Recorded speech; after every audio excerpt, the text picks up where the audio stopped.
नमस्कार, vision India 24 में आपका स्वागत है और आप देख रहे हैं यूपी वाराणसी से ये खास खबर। आज प्रधानमंत्री नरेंद्र मोदी अपने संसदीय क्षेत्र वाराणसी पहुंचे और बीएचयू में बटन दबाकर 1500 करोड़ रुपए से अधिक की कई विकास परियोजनाओं का उद्घाटन व शिलान्यास किया। इस साल मोदी का अपने संसदीय क्षेत्र का यह पहला दौरा है और करीब 8 महीने बाद वह यहां पहुंचे हैं।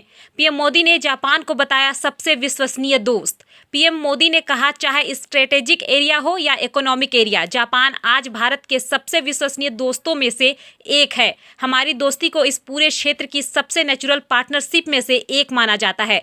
रुद्राक्ष कन्वेंशन सेंटर का उद्घाटन करने के बाद पीएम मोदी ने कहा, अभी अपने पिछले कार्यक्रम में मैंने काशी वासियों से कहा था कि इस बार काफी लंबे समय के बाद आपके बीच आने का सौभाग्य मिला, लेकिन बनारस का मिजाज ऐसा है कि अरसा भले ही लंबा हो जाए, परंतु ये शहर जब मिलता है तो पूरे भरपूर रस एक साथ ही भरकर दे देता है। पीएम ने किया रुद्राक्ष कन्वेंशन सेंटर का उद्घाटन। पीएम नरेंद्र मोदी ने रुद्राक्ष कन्वेंशन सेंटर का उद्घाटन किया है। इसकी बिल्डिंग को शिवलिंग की तरह डिजाइन किया गया है और केंद्र में 108 रुद्राक्ष लगाए गए हैं और इसकी छत शिवलिंग के आकार में तैयार की गई है। यह पूरी इमारत रात में एलईडी लाइट से जगमगाएगी। यह 2 मंजिला केंद्र सिगरा इलाके में 2.87 हेक्टेयर भूमि पर बनाया गया है और इसमें 1200 लोगों के बैठने की क्षमता है। बन रहा है नया medical infrastructure. PM Narendra Modi ने अपने संबोधन में कहा, काशी के मेडिकल इंफ्रास्ट्रक्चर में आज कुछ और कड़ियां जुड़ रही हैं। आज महिलाओं और बच्चों के चिकित्सा से जुड़े नए अस्पताल काशी को मिल रहे हैं। इसमें से 100 बेड की क्षमता बीएचयू में और 50 बेड जिला अस्पताल में जुड़ रहे हैं। देश दुनिया की तमाम खबरों के लिए जुड़े रहिए विजन इंडिया 24 न्यूज से।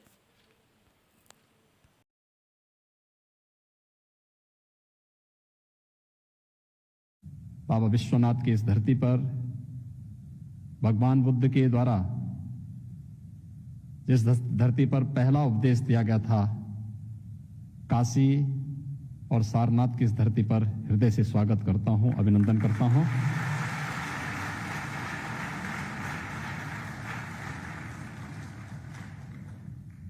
आज का दिन हम उत्तर प्रदेश वासियों के लिए और खास तौर पर काशी वासियों के लिए अत्यंत महत्वपूर्ण दिन है। हम सब जानते हैं कि 14 जुलाई 2018 में आदरणीय प्रधानमंत्री जी के कर कमलों से जापान के सहयोग से इस अंतर्राष्ट्रीय कन्वेंशन सेंटर रुद्राक्ष के शिलान्यास और भूमि पूजन का कार्यक्रम संपन्न हुआ था। काशी धर्म, अध्यात्म, साहित्य, कला और संगीत की पौराणिक और ऐतिहासिक पृष्ठभूमि से जुड़ा हुआ देश का एक बहुत महत्वपूर्ण केंद्र रहा है।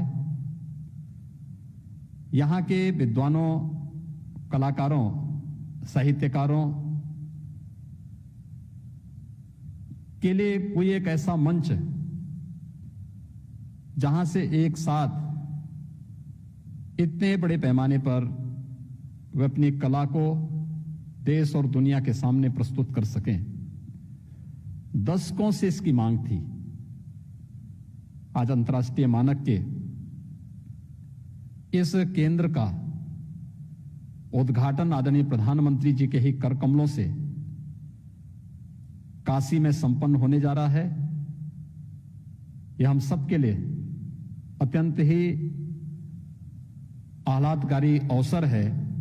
मैं इस अवसर पर आदरणीय प्रधानमंत्री जी का हृदय से आभार व्यक्त करते हुए अभिनंदन करता हूं।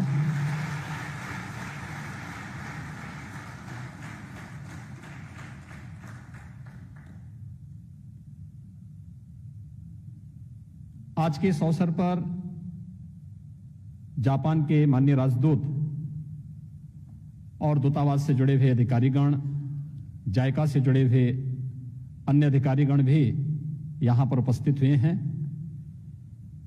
लगभग 1200 क्षमता का यह अंतर्राष्ट्रीय कन्वेंशन सेंटर 3 वर्ष के दौरान बनकर के तैयार हुआ है। अपनी अनेक उपलब्धियों के लिए यह जाना जाएगा एक अद्भुत केंद्र है और अनेक प्रकार के कार्यक्रमों को यहां पर काशीवासियों को इसका साक्षी बनने का अवसर प्राप्त होगा। मैं आज के इस अवसर पर जापान सरकार के द्वारा भारत और जापान के मैत्री के इस नए युग को जो तत्कालीन प्रधानमंत्री जी के साथ आदरणीय प्रधानमंत्री जी ने इस काशी में प्रारंभ किया था, भारत की उस प्राचीन परंपरा की ओर हमें लेके जाता है जब बौद्ध धर्म का पहला कदम जापान की धरती पर पड़ा होगा। भारत और जापान के प्राचीन और अर्वाचीन मैत्री का यह केंद्र बिंदु, यह रुद्राक्ष बनेगा। बाबा विश्वनाथ के प्रतीक रुद्राक्ष की प्रतिकृति भी उसी रूप में है। अपनी अद्भुत आर्किटेक्ट के लिए केंद्र जाना जाएगा, अपनी वास्तु के लिए जाना जाएगा और अनेक प्रकार की कला और साहित्य की गतिविधियों का केंद्र बिंदु बनेगा। इस विश्वास के साथ जापान सरकार का भी आभार व्यक्त करते हुए मैं आदरणीय प्रधानमंत्री जी का, जापान के माननीय राजदूत और उनके साथ आए हुए सभी दूतावास के अधिकारियों का हृदय से अभिनंदन करता हूं। धन्यवाद। जय Hind.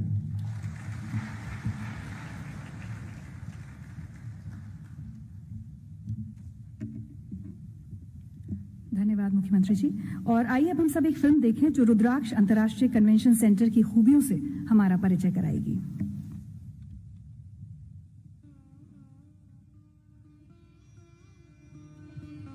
With strong civilizational links between the people of the two nations, India and Japan share the common heritage of Buddhism and commitment to democracy. The bond between the two countries reached a new high with the Prime Minister of India, Shri Narendra Modi, and the then Prime Minister of Japan, Shinzo Abe, visiting each other's country, upgrading the strategic partnership. The friendship between the two great nations with remarkable cultural similarities has been further strengthened by the heritage sites of Kyoto and Kashi. International Convention Center at Varanasi is shining example of bilateral and cultural cooperation which has been built by grant aid from Japan to create a platform for the cultural and social interactions. The design, philosophy and building form revolves around creating people-friendly spaces to nurture the spirit of sharing and caring, which has been a long-standing tradition of Varanasi. Multi-purpose grand entrance lobby connects dedicated meeting and conference rooms, which can be used as art gallery space as well for showcasing the city's talent. Multi-purpose pre-function areas enable and facilitate better organization and interaction among the guests. The convention center will host the contemporary needs like conferences and summits and serve the city's long ongoing tradition for Indian classical music, dance and theatrical performances. An international standard and acoustically well-designed auditorium with the capacity of 1,200 seats with well-equipped stage to facilitate multiple-act theatrical performances as well. At the same time, to ensure a technically sound building, the design incorporates high standards of sustainability, safety and universal designs. Kashi is considered the holy abode of Lord Shiva. Rudraksh is a symbol of love and a prasad of Lord Shiva to humanity.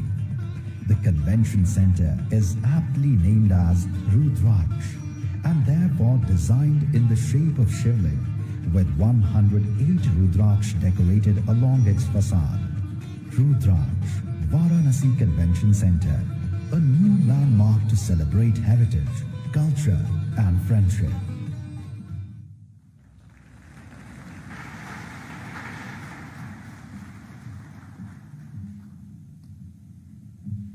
रुद्राक्ष अंतर्राष्ट्रीय convention centre Bharat Japan की वर्षों से चली आ रही मैत्री का प्रतीक है और जापान के सहयोग से ही इसका निर्माण कार्य पूरा हुआ है। तो इसके लोकार्पण के मौके पर जापान के माननीय प्रधानमंत्री योशिहिडे सुगा ने हमारे लिए एक संदेश भेजा है।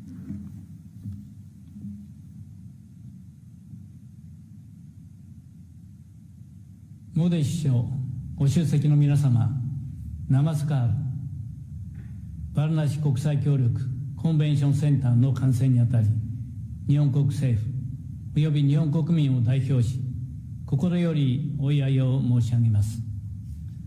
バルナシ市はインドの長い歴史と豊かな文化の中心都市です。日本との関係も深く、モディ首相も訪れた日本の古都京都市と文化学術交流が続けられています。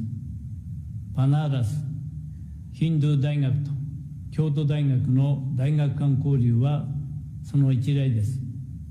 こうした特別な地位を占める都市に我が国の無償資金協力によって日印友好の証として国際協力コンベンションセンターが建設されたことを大変嬉しく思います。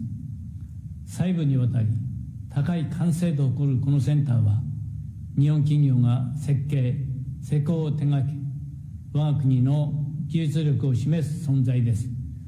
モディ首相自らが英知の象徴となるよう願いを込めて菩提樹の実と名付けられました。このセンターが国際会議や文化芸術行事などの開催を通じ緊密な日印協力の舞台として用いられ、日印友好の新たなシンボルとなることを期待します。我が国とインドは自由民主、法の支配といった基本的価値と戦略的利益を共有し、長い交流の歴史の中で非常に友好な関係を維持してきました。新型コロナの感染拡大により現在は相互往来が困難になっていますが、日印で手を携えてこの危機を乗り越え、特別戦略的グローバルパートナーシップの下、グリーン、デジタル、サイバー、保健、連結性強化などの協力をはじめ、日印関係のさらなる発展に取り組んでいく決意です。そして適切な機会にインドを訪問し、モディ首相と共に日印関係をより一層盛り上げていきたいと思います。このセンターの完成を機に、両国の友好関係がますます進化することを心より記念し、私の挨拶とさせていただきます。ダンニャワード。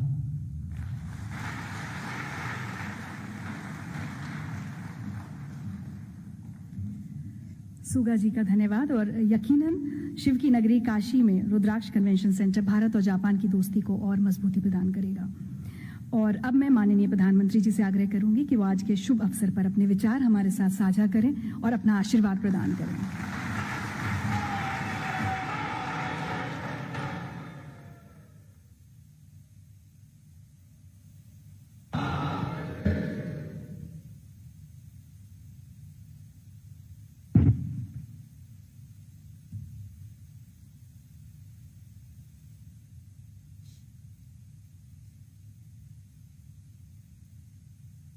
हर हर महादेव।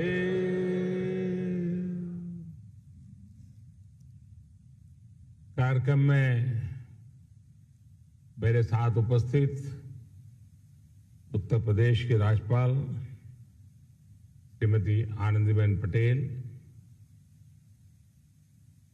ऊर्जावान और लोकप्रिय मुख्यमंत्री श्रीमान योगी आदित्यनाथ जी,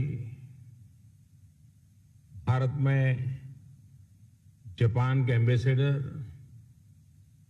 श्रीमान सुजुकी सातोशी जी, संसद में मेरे सहयोगी राधा मोहन सिंह जी, काशी के सभी प्रबुद्धजन और सम्मानित साथियों,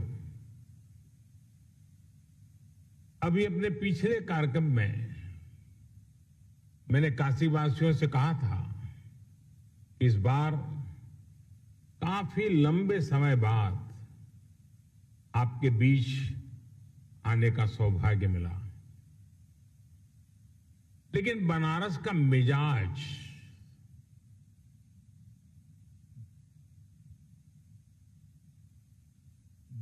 ऐसा है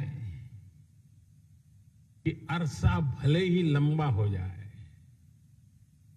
लेकिन ये शहर जब मिलता है तो भरपूर रस एक साथ ही भर करके दे देता है।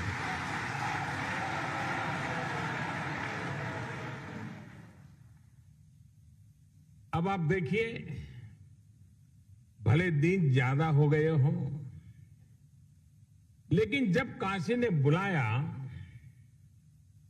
तो बनारस वासियों ने एक साथ इतने विकास कामों की झड़ी लगा दी।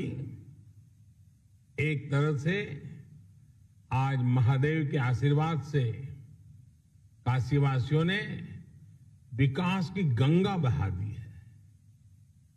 आज ही सैकड़ों करोड़ की अनेक योजनाओं का लोकार्पण और शिलान्यास हुआ और अब ये रुद्राक्ष कन्वेंशन सेंटर,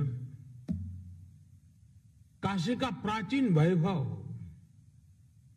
अपने आधुनिक स्वरूप यानी एक प्रकार से आधुनिक स्वरूप में अस्तित्व में आ रहा है।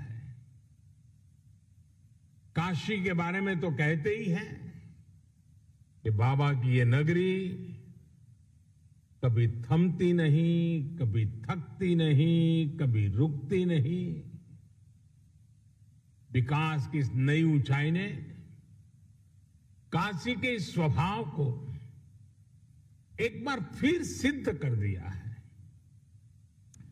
कोरोना काल में जब दुनिया ठहर सी गई, तब काशी संयमित तो हुई, अनुशासित भी हुई, लेकिन सृजन और विकास की धारा अविरल बहती रही।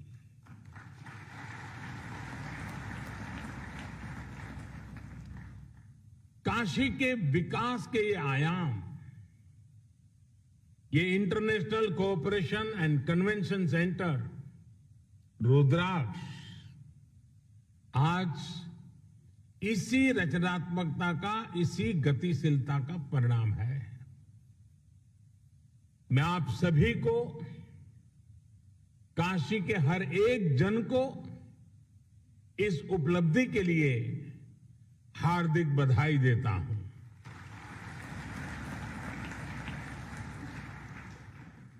विशेष रूप से मैं भारत के परम मित्र जापान को, जापान के लोगों को, प्राइम मिनिस्टर श्री सुगा योशिहिदे को और एम्बेसडर श्री सुजुकी सातोशी जी को बहुत बहुत धन्यवाद देता हूं। और अभी हमें प्रधानमंत्री जी का वीडियो संदेश भी देखा। उनके आत्मीय प्रयासों से काशी को ये उपहार मिला है। प्राइम मिनिस्टर श्री सुगा योशिहिदे उस समय चीफ कैबिनेट सेक्रेटरी थे। तब से लेकर पीएम की भूमिका तक लगातार वो इस प्रोजेक्ट में व्यक्तिगत रूप से इन्वॉल्व रहे। भारत के प्रति उनके इस अपनेपन के लिए हर एक देशवासी उनका आभारी है। साथियों, आज के इस आयोजन में एक और व्यक्ति है जिनका नाम लेना मैं भूल नहीं सकता। जापान के ही मेरे एक और मित्र शिंजो आबे जी। मुझे याद है शिंजो आबे जी जब प्रधानमंत्री के तौर पर काशी आए थे तो रुद्राक्ष के आइडिया पर उनसे मेरी लंबी चर्चा हुई थी। उन्होंने तुरंत ही अपने अधिकारियों से इस आइडिया पर काम करने को कहा। इसके बाद जापान का जो कल्चर है, उनका गुण है, चिर परिचित उनकी विशेषता है परफेक्शन और प्लानिंग। इसके साथ इस पर काम शुरू हुआ और आज ये भव्य इमारत काशी की शोभा बढ़ा रही है। इस इमारत में आधुनिकता की चमक भी है और सांस्कृतिक आभा भी है। इसमें भारत जापान रिश्तों का कनेक्ट भी है और भविष्य के लिए अनेकों संभावनाओं का स्कोप भी है। मेरी जापान यात्रा के समय हमने दोनों देशों के रिश्तों में पीपल टू पीपल रिलेशंस में इसी अपनेपन की बात कही थी। हमने जापान से ऐसे ही सांस्कृतिक संबंध की रूपरेखा खींची थी। मुझे खुशी है कि आज दोनों देशों के प्रयासों से विकास के साथ साथ रिश्तों में मिठास का नया अध्याय लिखा जा रहा है। काशी के रुद्राक्ष की तरह ही अभी कुछ हफ्ते पहले ही गुजरात में भी जापानी जैन गार्डन और काइजेन एकेडमी का भी लोकार्पण हुआ था। जैसे ये रुद्राक्ष जापान की ओर से भारत को दी गई प्रेम की माला की तरह है, वैसे ही जैन गार्डन भी दोनों देशों के आपसी प्रेम की सुगंध फैला रहा है। इसी तरह चाहे स्ट्रेटेजिक एरिया हो या इकोनॉमिक एरिया, जापान आज भारत के सबसे विश्वसनीय दोस्तों में से एक है। हमारी दोस्ती को इस पूरे क्षेत्र की सबसे नेचुरल पार्टनरशिप में से एक माना जाता है। आधुनिक इंफ्रास्ट्रक्चर और विकास को लेकर भी कई अहम और सबसे बड़े प्रोजेक्ट्स में जापान हमारा साझीदार है।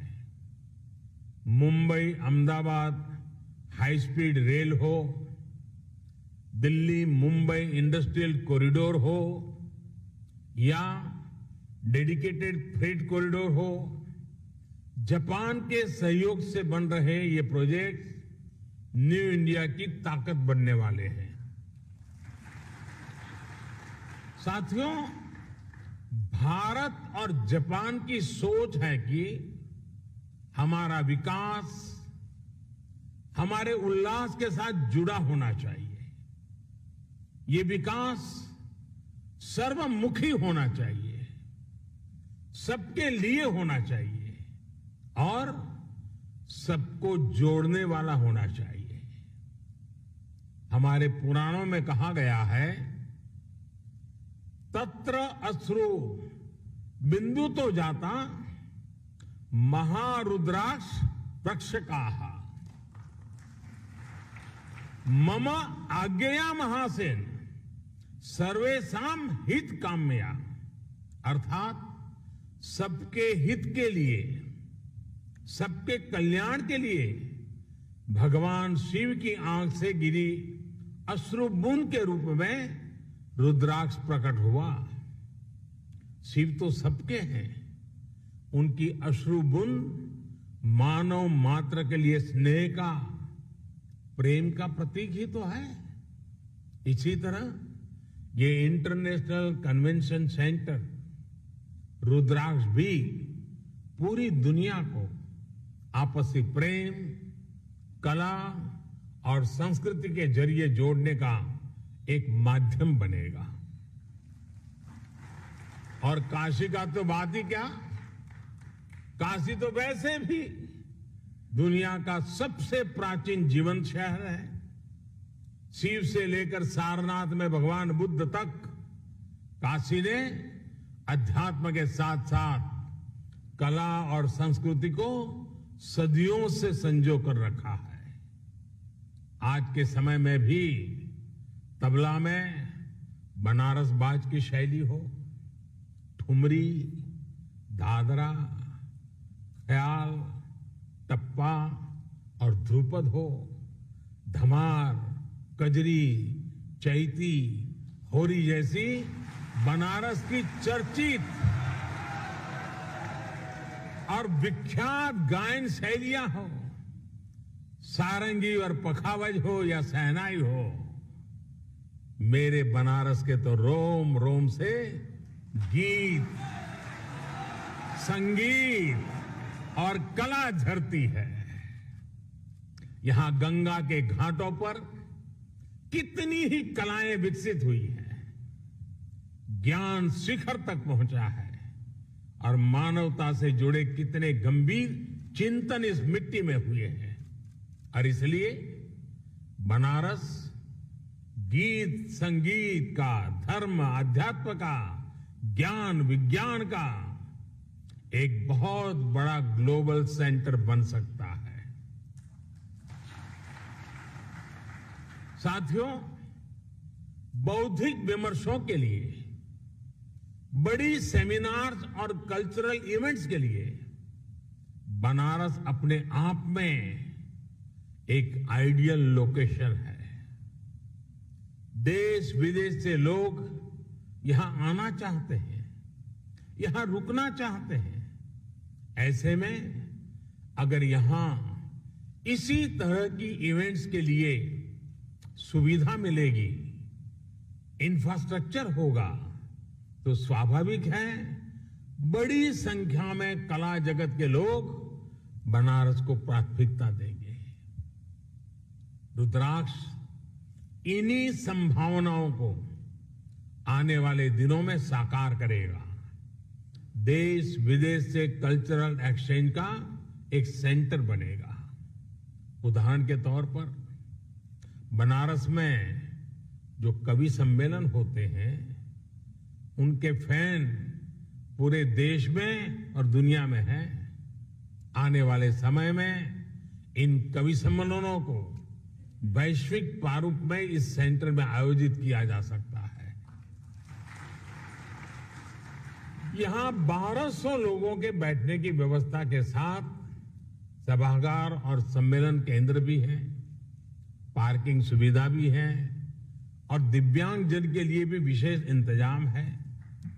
इसी तरह पिछले 6-7 सालों में बनारस के हैंडीक्राफ्ट और शिल्प को भी प्रमोट करने, मजबूत करने की दिशा में काफी काम हुआ है। इससे बनारसी सिल्क और बनारसी शिल्प को फिर से नई पहचान मिल रही है। यहां व्यापारिक गतिविधियां भी बढ़ रही है। रुद्राक्ष इन गतिविधियों को भी बढ़ाने में मदद करेगा। इस इंफ्रास्ट्रक्चर का कई तरह से बिजनेस एक्टिविटीज में इस्तेमाल किया जा सकता है। साथियों, भगवान विश्वनाथ ने तो खुद ही कहा है, सर्व क्षेत्रेषु भूपुष्ठे काशी क्षेत्रम चमे वपुः, अर्थात काशी का तो पूरा क्षेत्र ही मेरा स्वरूप है। काशी तो साक्षात शिव ही है। अब जब पिछले 7 सालों में इतनी सारी विकास परियोजनाओं से काशी का श्रृंगार हो रहा है, तो ये श्रृंगार बिना रुद्राक्ष को कैसे पूरा हो सकता था। अब जब ये रुद्राक्ष काशी ने धारण कर लिया है, तो काशी का विकास और ज्यादा चमकेगा और ज्यादा काशी की शोभा बढ़ेगी। अब ये काशी वासियों की जिम्मेदारी है। मैं आप सबसे विशेष आग्रह भी करता हूं कि रुद्राक्ष की शक्ति का पूरा उपयोग आपको करना है। काशी के सांस्कृतिक सौंदर्य को, काशी की प्रतिभाओं को इस सेंटर से जोड़ना है।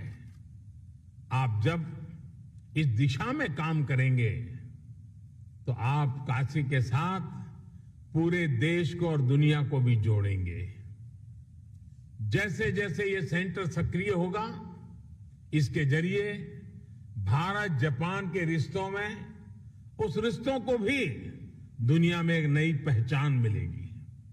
मुझे पूरा विश्वास है, महादेव के आशीर्वाद से आने वाले दिनों में ये सेंटर काशी की एक नई पहचान बनेगा, काशी के विकास को नई गति देगा। इन्हीं शुभकामनाओं के साथ मैं अपनी बात को समाप्त करता हूं। मैं फिर एक बार जापान सरकार का, जापान के प्रधानमंत्री जी का विशेष रूप से आभार व्यक्त करता हूं और बाबा को यही प्रार्थना करता हूं, आप सबको स्वस्थ रखें, खुश रखें, सजग रखें और कोरोना के सारे प्रोटोकॉल का पालन करने की आदत बनाए रखें। आप सबका बहुत बहुत धन्यवाद। हर हर महादेव। धन्यवाद।